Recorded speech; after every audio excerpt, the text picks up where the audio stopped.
the Xperia S, and we're demonstrating the Xperia Smart Tags, which uses NFC technology or near-field communications to set up each individual tag based on your preference to what you want your phone to do.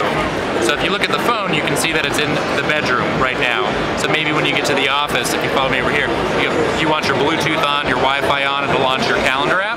So you just take your phone and place it over the tag, and then it's going to automatically recognize where you're at and start doing your predefined user settings. So maybe every time you hop in the car, then the car app, you can hang it from your rearview mirror, and then basically wipe the phone in front of it, and it will launch your Google navigation and turn your Bluetooth on to connect to your car. So you just swipe. So, yep, and then so the bedroom app, you can see you just place the phone right in front of it. It's going to launch a few things.